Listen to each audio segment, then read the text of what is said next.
A political activist who filed an ethics complaint against State Senator Jim Norman says he is frustrated at the slow pace of the investigation.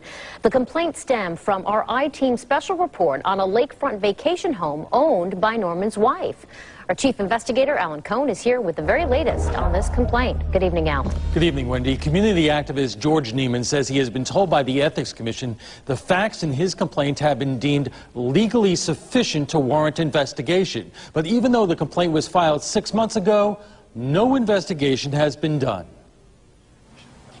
For months now, Dover resident and political gadfly George Neiman has been looking for answers. I want to see a fair evaluation of Jim Norman's record and what he's done. It was an I-Team investigation last July which prompted a federal criminal probe of then Hillsborough County Commissioner Jim Norman, as well as a complaint filed against him to the State Commission on Ethics. Center stage, this lakefront vacation home in Arkansas, listed only in the name of Norman's wife. It appeared nowhere on Norman's public disclosure form. It turns out Merlene Norman got the money for the house, $500,000 in 2006 from the late businessman Ralph Hughes, who often appeared before Commissioner Norman and the County Commission. Does that home belong to you? No, it does not. Who does it belong to? It belongs to, it is an investments of my wife. Norman's answer set off a firestorm. He was removed from the November State Senate ballot by a Tallahassee judge who ruled Hughes's money was an illegal gift, only to have the decision reversed by an appeals court. When did you file your ethics complaint against Jim Norman?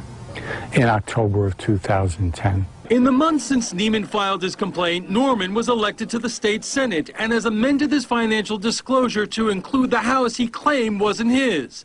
But the State Commission on Ethics has yet to take action one way or another. I'm being told that they cannot get involved, their investigation cannot move forward until all other investigations, such as criminal investigations, are completed. The FBI is investigating, and a federal grand jury continues to hear evidence. But former Ethics Commission Chairman Tom Scarrett says that shouldn't stop the panel from acting. It doesn't have to work that way. It's just simply that the commission historically has taken the position that it wants to defer to the criminal agency and allow that investigation to go first. Sources close to the federal investigation tells us it's proceeding, and the State Ethics Commission won't comment on the situation. And Norman's attorney told us today the senator amended his disclosure out of caution, and that Norman, too, is waiting for the Ethics Commission to take up the matter.